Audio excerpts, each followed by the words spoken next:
mikanda hii inatupa uwezo wa kujua makundi haya ya tembo yamefika wapi. Tukishajua yamefika wapi, yanapoelekea uelekeo wa wananchi wetu, tunatuma ndege nyuki ambazo zinakwenda sasa kuzirejesha tembo hizi au makundi haya ya tembo kurejea kwenye hifadhi zetu na mapori yetu mbalimbali. Kwa sababu tuko kwenye wiki ya wanyamapori, tukasema ni muhimu tuweze kuzindua zoezi hili ili twende sasa tukahitimishe pale tarehe 3 ya mwezi wa 3, ambayo ndio siku ya kilele cha siku ya wanyamapori au wiki ya wanyamapori duniani, na tunaamini tunakwenda kuondoa usumbufu huu mkubwa ambao wamekuwa wakiupata wananchi wetu.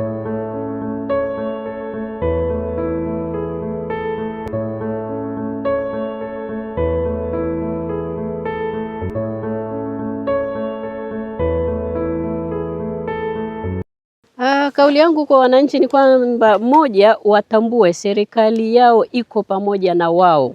Tunajua changamoto ambazo tunazipitia pamoja kama taifa kwa sababu ya mwingiliano ambao tumekuwa nao kati ya wanyamapori na sisi wanadamu. Basi sisi serikali pia, nimemshukuru Daktari Samia Suluhu Hassan kwa kutuwezesha pia kununua ndege nyuki ambazo tukishajua kupitia hii kisukuma mawimbi, sasa tunatuma ndege nyuki ambayo itarahisisha kurejesha makundi yale ya tembo yaweze kurudi kwenye mapori na hifadhi zetu, na tutakuwa tumewahakikishia sasa wananchi wetu maisha bora na mazuri, na sote kwa pamoja tuendelee kuwa wahifadhi wazuri kwa sababu tunanufaika kwa pamoja. Tuko hapa katika maadhimisho ya siku ya wanyamapori duniani. Kuadhimisha wanyamapori duniani inamaanisha uhifadhi, na uhifadhi una nyanja nyingi. Nyanja mojawapo ni ya kutumia teknolojia katika kuhakikisha tunafanya uhifadhi vizuri. Tuna mnyama tembo hapa. Tulichofanya sisi, tumemwekea kifaa ambacho kitasababisha hili kundi tulione.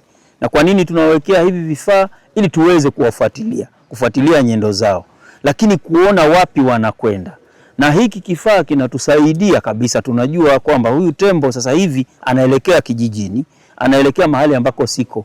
Tuna vikosi kabisa mahususi vya askari wetu waliobobea wanyamapori, wanavirudisha. Lakini tuna teknolojia za ndege nyuki na helikopta, tunawafuata, tunawarudisha. Ni kazi za utafiti. Sisi ni wanasayansi, kazi yetu ni kuleta sayansi kwenye uhifadhi, na uhifadhi ni kwa ajili ya maendeleo ya Watanzania. Na Mheshimiwa Rais wetu anaendelea kutupatia fedha. Shukrani zetu ni nyingi sana kwake.